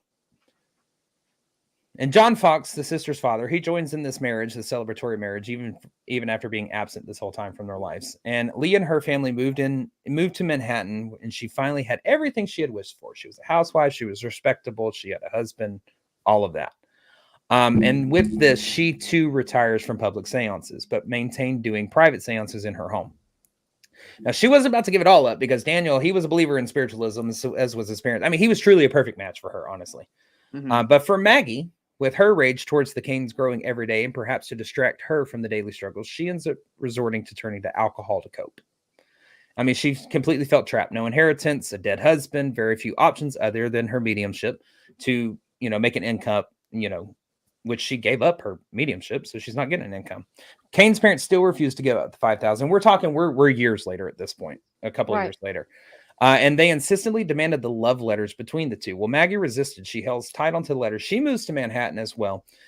And kind of for now, at that point in their lives, it seems like all these tests in both life and with the investigators cease for the sisters. Now, Kate, she's around 24 at this time. She was the only one that was holding seances for paying clients. And there's one in particular that's kind of important. In 1861, Kate met almost daily with a man named Charles Livermore, who was mourning over his deceased wife. Now, throughout the years that they met, and she met him every day, Kate was able to bring forward Estelle, Charles's wife, and was even able to produce a ghostly apparition of Estelle from the beyond. That is from Charles Livermore, not anything on Kate. But heartache soon broke out across the country while this was happening because we go into the Civil War. Spiritualism takes on this life of its own because these brothers, fathers, sons, they're going off to war. They're not returning. All these families are left with questions. The Civil War was one of the bloodiest battles on American soil. And most of them were just buried in mass graves to keep disease from quickly setting in on the rotting corpses. And there was yet another lady during this time spurring on these families reaching out to mediums. And that is Mary Todd Lincoln. Yep. Now, President Lincoln's wife was feverishly trying to contact their son, Willie, who had passed while Lincoln was in office. She hosted many seances within the halls of the White House with Lincoln's approval, Lincoln even sitting in for at least one of them. Now, it's never fully known if she herself summoned the sisters to the White House, but the Lincoln's turmoil, we go way more in depth in episode 16 as well. And ultimately, we know what happened with Lincoln, too. Now, during the war years, Maggie's rage for the Canes, her self-loathing, and her loathing for all things spiritualism had festered, and she had had enough. Is the one thing they like about Maggie. Maggie saw the Canes' refusal to acknowledge her and their son's relationship as lovers as a thorn in her side. So she retracted her promise not to publish the letters, adopted the Cane last name, threatened to make the letters public, and brought suit against the Canes for the money in an attempt to force their hand. Good for her. Well, it worked. The yeah. Canes relented, paid Maggie a sum of $2,000 plus an ongoing annuity on the terms that she would then turn over the love letters to a mutually agreed upon third party to hold onto and keep private. And she did as she was asked. They didn't want these love letters getting out because Maggie and her family were beneath them. Well, at the end of the war, the sisters were dealt yet another series of devastating blows. Almost they could never really catch their breath, honestly. Mm-hmm. Because in January 1865, 76-year-old John Fox, he passes away. And in August of the same year, 7 months later, Margaret Fox succumbed to typhoid fever. Now, having lived most of their lives apart, the married couple were actually buried separately even. And finally, blaming financial difficulties, in this same year, the Canes retaliated against Maggie and stopped the annuity they promised to pay. Maggie, infuriated, regained possession of the love letters and made them public in 1866 in her book, The Love Life of Dr. Cane, in which she publicly took on the identity as the now widow Margaret Fox Cane. But this came at a price. Embarrassed that the scandal had been reopened because of Maggie's alcoholism, Leah completely withdraws contact from both of her younger sisters. All the while, spiritualism goes on as usual. I mean, it is now a monster It's exploded, not stop. Yeah. The nation flocks to theaters to see plays about ghosts and spirits. It was said that as many as 2 million new believers were added to spiritualism as a result of the war. Though that could be a little bit inflated a bit. But with all this became the new standard of mediumship, which was the one that I told you about with Kate was able to accomplish with Charles Livermore. You know, more and more of these attendees of seances wanted bigger, more amazing results. They wanted these full-bodied apparitions to appear, which became this unattainable standard without mediums having to engage in blatant acts of fraud. Right. And Kate, truly the only one doing mediumship at this time, she couldn't handle the toll this was taking and resorted back to private seances only in the homes of her friends George and Sarah Taylor, where she had now moved. But even the spirits at this time were telling her to find a new way to live so that she could be happy again. Now we're well on down the line. She's 34 years old at this point, and she takes the advice of the spirits and she moves abroad to England. Now, like America, England had seen its own surge in spiritualism, much from the help of mediums such as Daniel Douglas Home. Jesus, his name is hard. Leave me alone. Daniel Douglas Home. And like in America, spiritualism had also reached the very top, with even Queen Victoria summoning mediums for seances to reach her deceased husband, Prince Albert. But it's here that Kate finds her own sliver of happiness. That's Daniel, by the way, that we'll talk about more here in just a second. He looks fun. Yeah, his picture will come back up in a second. When she meets and begins a courtship, this is Kate. She meets and begins a courtship with Henry Dietrich Jenkin, a friend of a friend whom she met when she had shortly after her arrival to England. Mm-hmm. Now, Henry, too, is a great match, and much like Daniel Underhill, Leah's husband, believed in spiritualism, as did his parents. And shit moved quick. Within a few months, they were engaged. A couple months later, they were married. In December 1872, Kate becomes pregnant almost immediately, resorts to private seances in their home. She gives birth to Ferdinand Dietrich Lowenstein Jenkin, Ferdy for short, in September of 1873, and quickly becomes pregnant again with their second child. But before that child's birth, she decides to return home to visit her sisters. In 1874, her and Ferdy sailed to New York. She ends up giving birth to their second child, Henry Jr., at Leah's home in 1875, thanks to a reconciliation now. And Kate and her sons visited with Maggie, who's now in her 40s, looking very drawn, but had cut back on her drinking due to no income, and again had turned back to private seances to make a living. Now, friends like Horace Greeley that she was wanting to visit since time had passed, they had passed away since then. And after 7 months, Henry Sr. comes over and joins his wife to meet his new son and son-in-laws. And finally, they return home back to England with Maggie in tow for several visits. And it really kind of seemed like all was back on track with the sisters. Not so fast. Because said mediumship while ago, the medium Daniel Douglas Home published a book I'm just kidding. It's called The Light and Shadows of Spiritualism. And in it, wrote a not so flattering review, if you will, about his fellow mediums, blaming them for false manifestations. However, he never said a disparaging word against the Fox sisters. But Kate decides to take matters into her own hands anyways, and wrote a letter to Daniel Home in which she said, quote, my sister... You can tell how well this is going to go over. My sister, Mrs. Underhill, who is more than 23 years older than myself, was always jealous of me. And when my blessed mother died, we were not on speaking terms. That was about the only paragraph that was of concern in this letter, by the way. And nothing really kind of seemed to come of it. I mean, I think I got under Leah's skin a little bit reading, this book a little, some, but that's until November of 1881. Henry Jenkins Sr., he suffers a stroke and he dies 3 days later. And Kate and Henry's almost 10-year marriage left Kate a widow now with 2 boys, 6 and 8. Now, he had provided well for his family, but no longer here. Kate had to find other means to survive, and she was approached by a Russian bureaucrat. He's also an investigator of spiritualism, and he had a proposition. 100 pounds in paid expenses in the first month as she would come to Russia, convert skeptics, and through her mediumship, design safety measures for the coronation of Tsar Alexander III. Now it had appeared that the movement had swept 2 continents. And Kate was like, yeah, okay, let's go. Let's do this shit. So she goes to Russia. She has a very successful round in Russia. She boasts about the lavishness of giving seances to the royal family. And after all that, she's there for a month. She returns home to the United States to her sisters. But that reunion was extremely short-lived because Leah herself decided to bring the spotlight back on her, and she too published a book, The Missing Link in Modern Spiritualism. And it did not go over well at all with her sisters. This is the one I mentioned earlier in the story. This book itself is a mixture of fabrications and truths, embellishments of events, and things spoke about. It spoke about the events that placed Leah in the spotlight. And she also refers in it to the amount of money she made and how many times she's been asked to strip naked.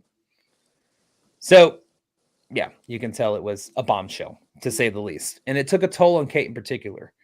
And now overcome by being a widow, moving home, the publication of the book, Kate, too, resorts to alcohol to cope. And for 2 years, Kate struggles to make it. And on May 4th, 1888, in public humiliation, Kate was arrested and held on $300 charges for neglecting 14-year-old Ferdy and 12-year-old Henry Jr. I'm actually kind of surprised they had a version of CPS even that far back. It's pretty impressive. She was indicted, and the boys removed from the home and sent to the juvenile asylum. Now, seeing as mediums at this time were on trial for swindling rich people out of money, this didn't sit well with the spiritualists at the time. Now, word of this arrest got to Maggie, who's in England visiting friends, and she quickly comes to her sister's rescue. She drafts this telegram. She signs it by Edward Jenkins, the boy's uncle and supposed legal guardian, asking for their release, and this ruse seemed to work. The boys were released, as was Kate, and the family fled to England with Maggie. Now, those 2 sisters reunited over in England. They start scheming about the arrest and came to the conclusion Leah was behind it. Whether it was for her jealousy over them or her attempt to gain control of the boys herself, they believe that she was the one who made the call and got Kate arrested. So they set out their own plan into motion. Destroy Leah's power over their lives. Uh-oh. Yeah. So the sisters at this time were also kind of being slighted by other spiritualists at this time because of the alcoholism. Kate's conducting seances that don't go over very well. But Maggie's like, fuck it. We're moving on with our plan. And she set sail for New York in 1888. And immediately she meets with a reporter from the New York Herald. She takes direct aim at both Leah and Margaret Fox in this interview. She stated that the 2 young girls were nothing but tools to their much older sister, and their mother was a silly woman who was easily terrified. In the interview, she demonstrates raps underneath the table for the reporter, and when asked how she did it, she responded she wanted to keep her explanation a secret until the night of her lecture. She said her denunciation of spiritualism came not just from her rage for Leah, but also the spirit's failure to respond because she had explored the unknown as far as human will could, and nothing ever came from it. Nothing. Well, Kate returns to the United States in 1888 to present this united front, and she denounces spiritualism. She calls it a humbug from beginning to beginning, and that's a quote.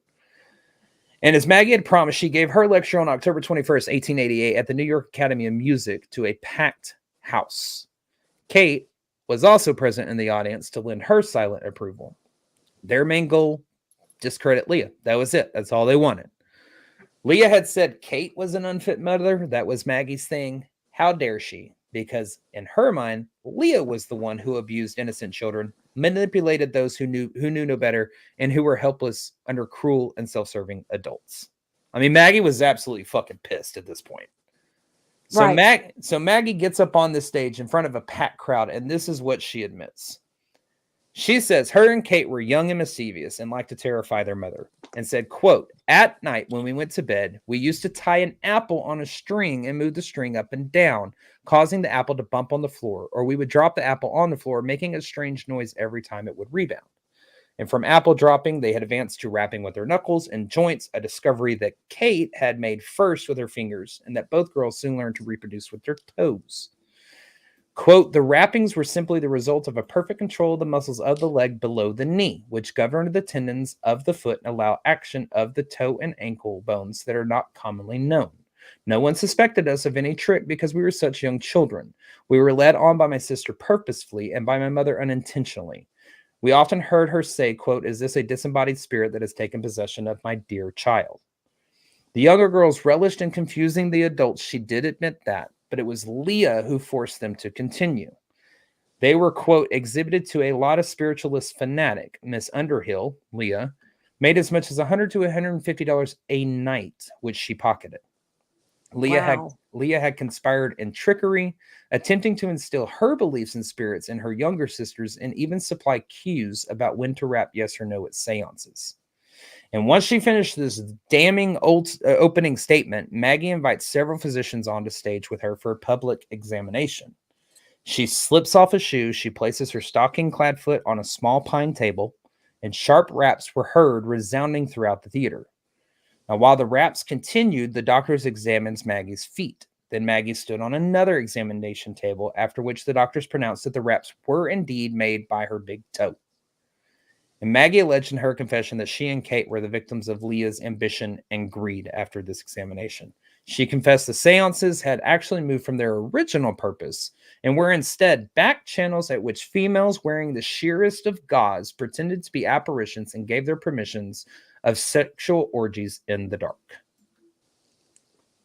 I mean, she's out for blood. I was gonna say that last part. Burn it down. Yeah, she's like, I'm gonna light this bitch on fire and walk the fuck away. Mm-hmm. Yeah. Well, the newspapers the following morning called it, quote, the death blow to spiritualism. Some spiritualists were actually sympathetic to Maggie, stating that she had only switched to make money and gain income. Other spiritualists told their followers to remember that the sisters were no more the founders of spiritualism as, quote, the chair, table, and turnips that were thrown room to room at the Hydesville house, end quote. And over the next year, Leah, she's embarrassed. She keeps her head down. While the younger sisters focus on making money by coming forward with more confessions and touring on exposing spiritualism.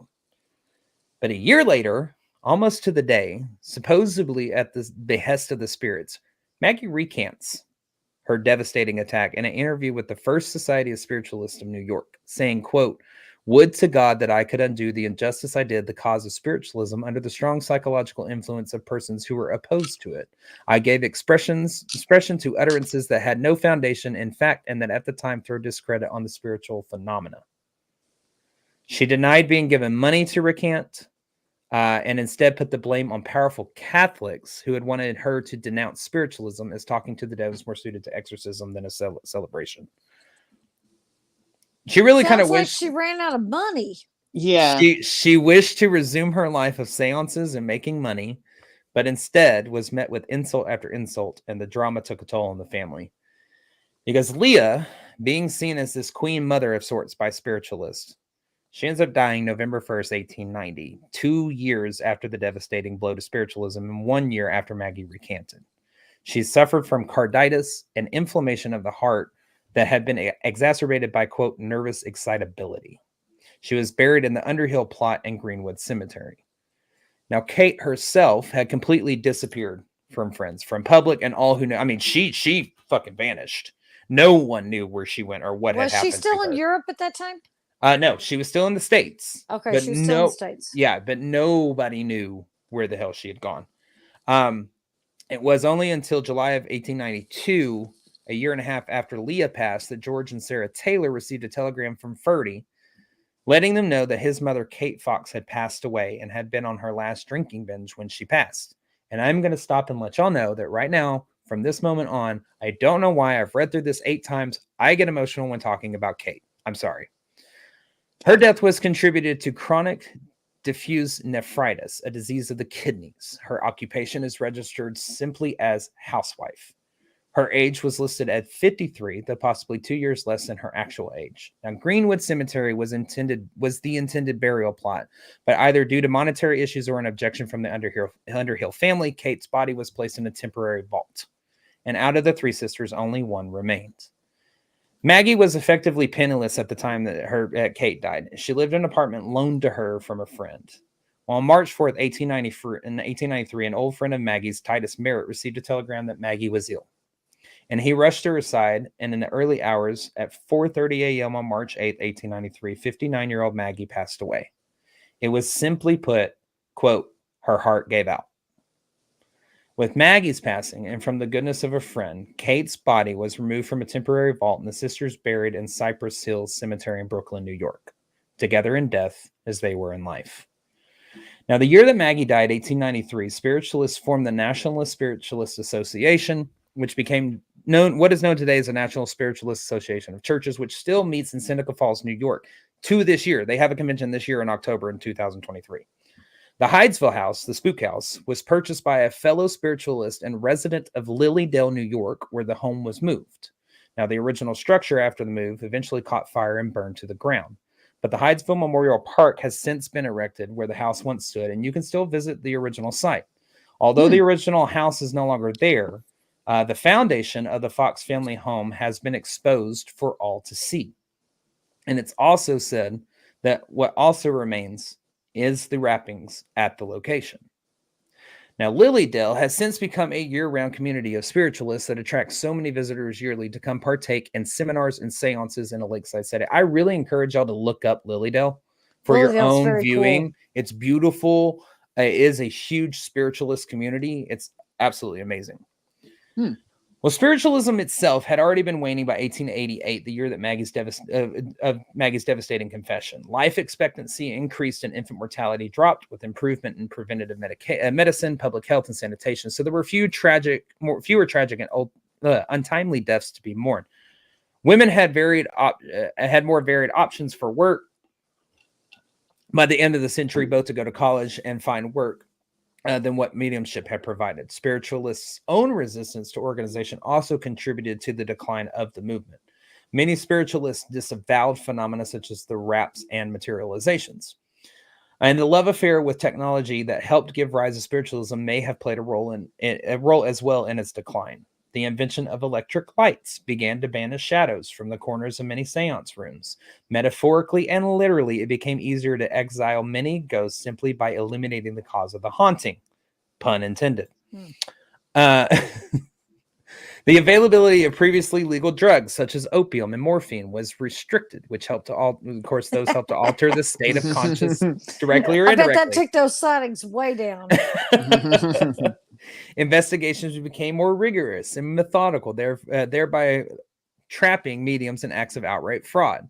Cabinet mediums who were caught playing musical instruments with their hands. Glowing apparitions turned out to be real people garbed in gauze and slipping about the room.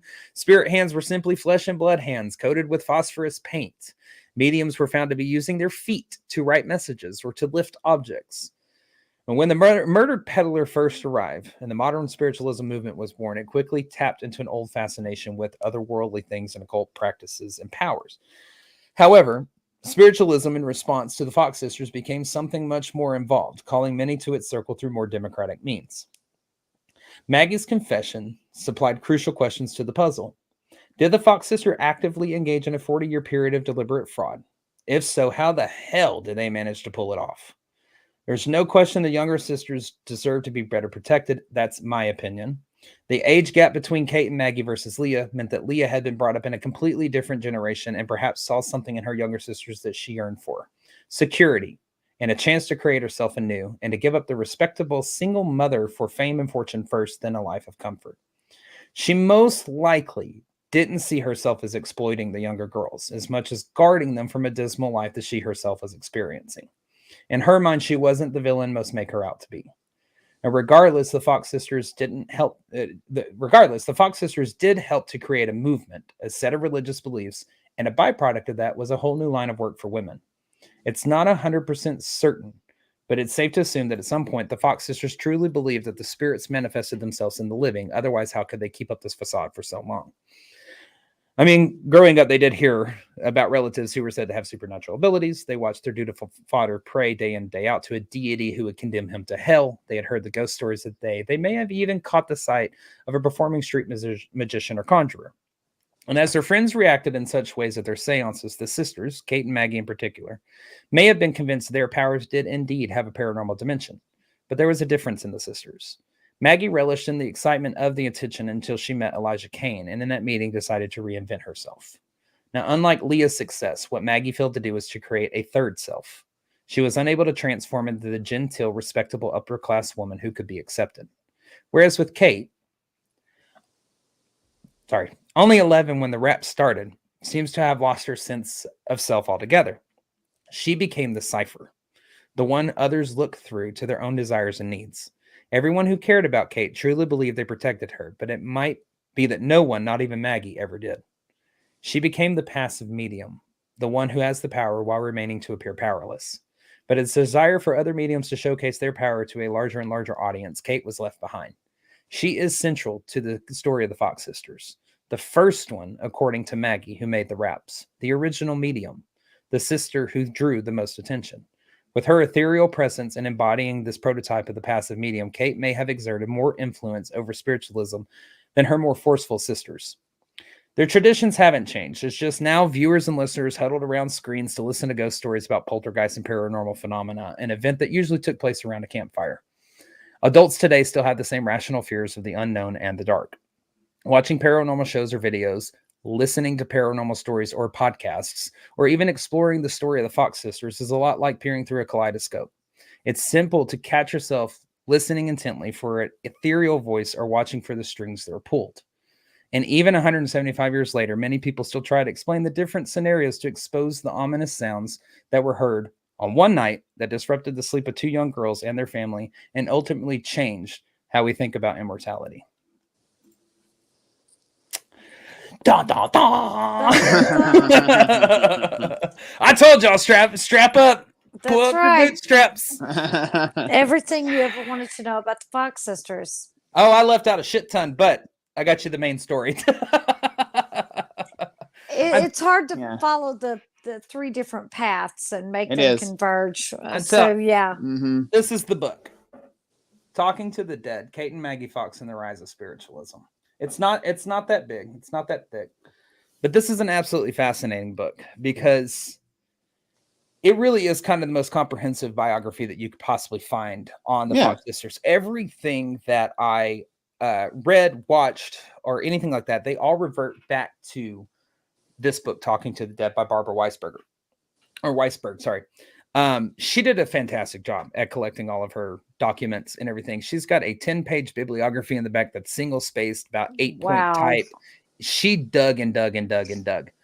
But I find it just absolutely fascinating. Now, to me, I have to agree with what I was saying towards the end. This is my thoughts on it, is that I believe that it was a little bit of trickery between two young girls that started this. But I think that whenever you live a lie for so long and you believe something for so long, it becomes a truth to you. And so I think at some point along the way that they were convinced that their powers had a supernatural or paranormal spin to them. They may have even gone so far as to be able to open up those later on. I think that it began as a joke, though, in my opinion. And I think it just flourished into something completely else. I can't denounce it altogether because of what we do today, what I believe today. I know that they're out there. I've seen them firsthand. I've experienced them firsthand.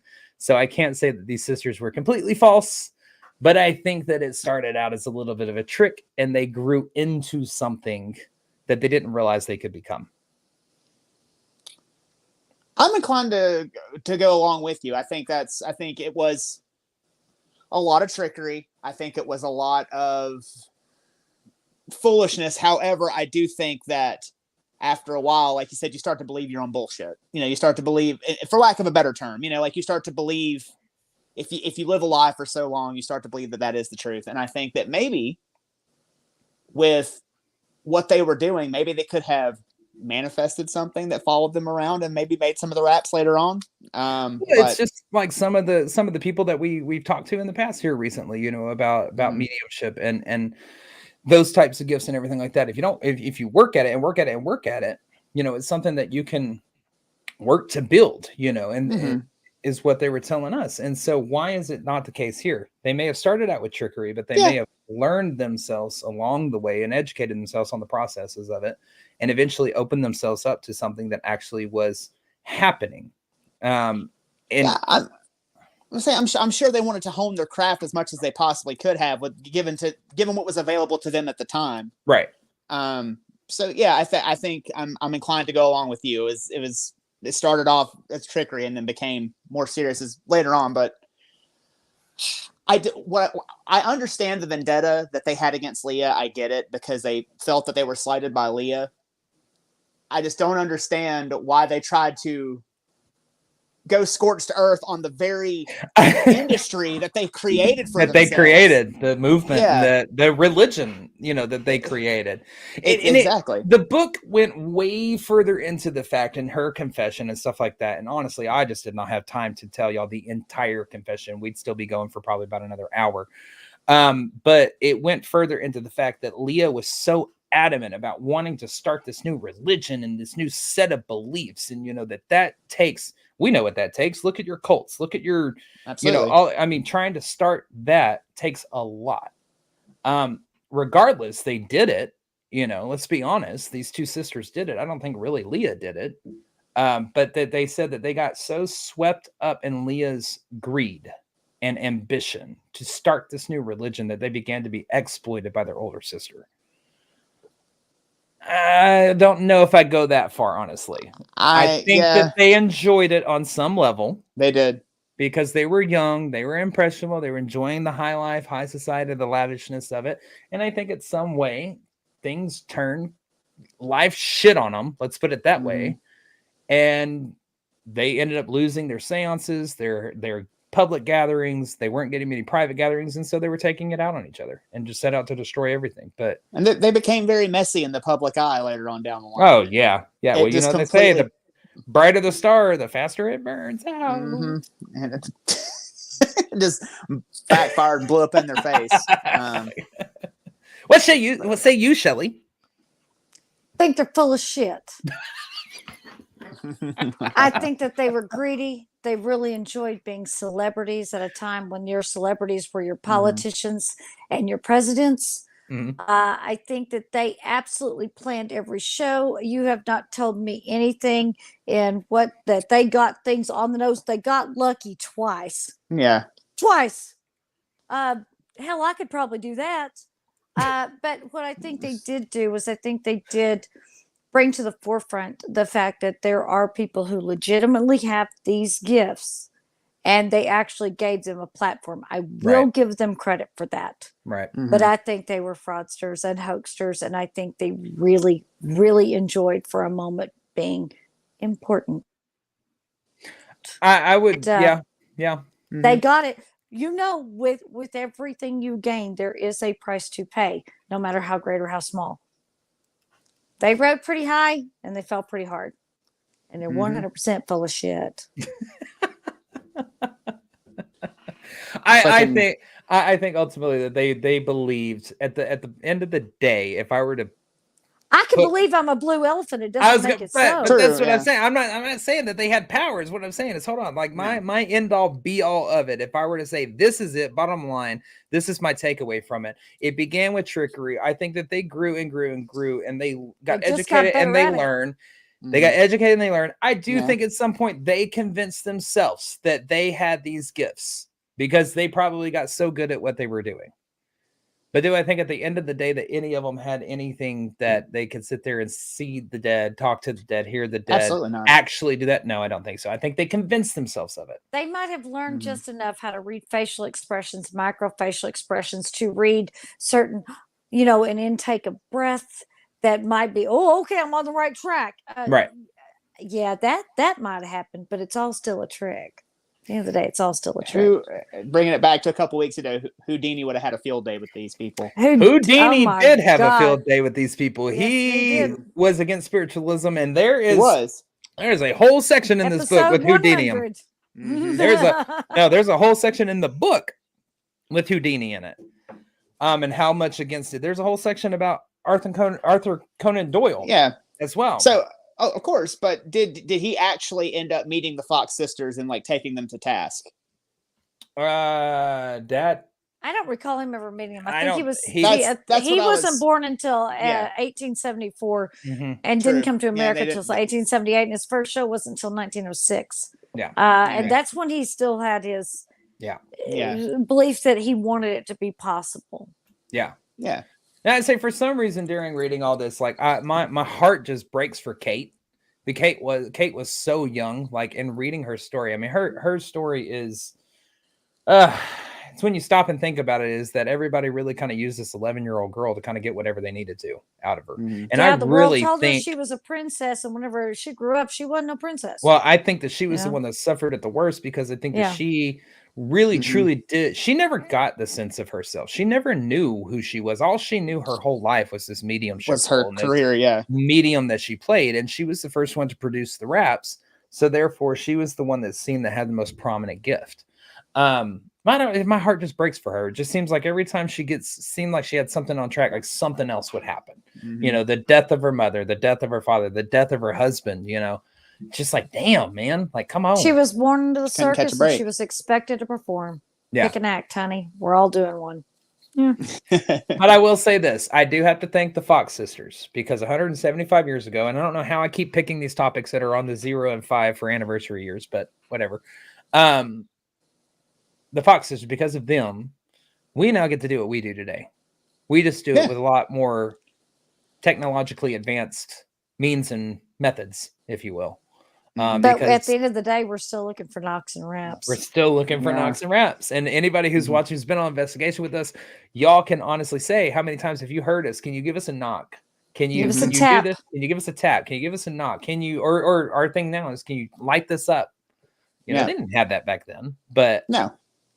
I don't know. Same theology and theory. I have to definitely thank them for Yeah. starting this movement, because without this start, I mean, do y'all think without them that we would have had the movement of spiritualism that we did?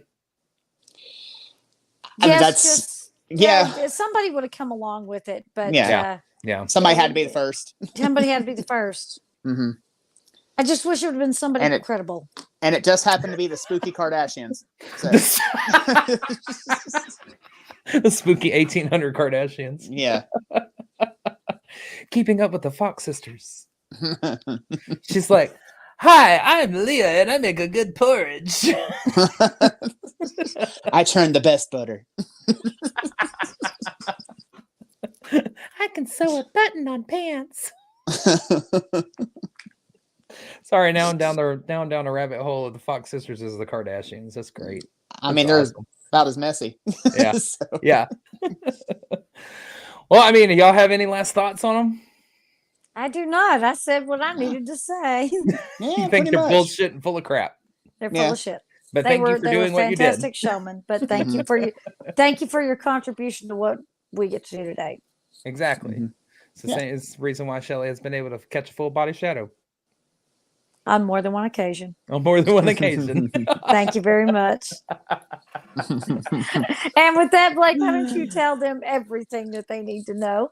Absolutely. Well, don't forget that a brand new episode of After Dark with EVP drops this Thursday at 9 p.m. only on Paraflix Paranormal Plus. That is our new show, if you have not heard, that is on Paraflix, in which we are doing never before seen evidence, never before seen footage, never before seen interviews. It's some of the same places, different footage. So That's going to be dropping Thursday night at 9 p.m. on Paraflix Paranormal Plus. Tomorrow morning, we will be posting up our link tree on our Facebook, so make sure you're going to the Everything Vaguely Paranormal Podcast Facebook page to find that. Our link tree is where you can get to everything that has to do with EVP. My God, I'm stumbling over words. That's going to include a few things. A link to the Paraflix, where you can sign up. Use our code AFTERDARK25 for 25% off your annual subscription. A link to our online merch store, where you can find everything Vaguely Paranormal merch. Coffee mugs, t-shirts. I don't know. I think Shelly may have designed a diaper by now. You will also see a link to our public investigations. Yes, we are currently sold out on tickets right now, but make sure you follow our Eventbrite page to be notified when tickets become available. And there is also our Patreon page to help support the show. This is just $5 a month, and you instantly unlock well over 150, I think now, Patreon exclusive bonus videos, which includes our 30-minute pre and post broadcast, behind the scene moments, special video casts, and Paracon speaking events. And we are offering those 7-day free trials for those who want to check it out before purchasing. Now, those links are the ways that you can help to directly support what we do. The support you give through those goes directly to the show and other paranormal adventures, so we can continue to bring the episodes, evidence, and the laughter. And of course, I'm going to suggest something, Blake, and I'm sorry to interrupt you. If you were at the old park investigation this weekend, there's a few things that went on that you have no idea. You have to be a Patreon member to find out what those were. They're going to be on the post broadcast, and take the free trial. Find out what you missed, because you missed something. A lot. Well, besides those ways to support the show, we greatly appreciate your love and support for us through your shares, comments, and likes as well. And as always, any questions, comments, or stories you'd like to share with us, those can be submitted to us at the evppod@gmail.com. That is THEEVPPOD@gmail.com. Like, share, and subscribe. Make sure you hit subscribe button on that YouTube page. Absolutely. And that bell, too, to get notified. Yes. We all thank y'all so much for joining us for another weekly episode of Everything Vaguely Paranormal. As always, for myself, my name is Blake Smith, and with me are my partners in the paranormal, Miss Shelley Pruitt, Mr. Ryan Roberts. We want to thank Brittany, our producer in the green room, pushing all the buttons and making us look fantastic. And as always, we will see you next Tuesday. Bye, y'all. Bye, y'all.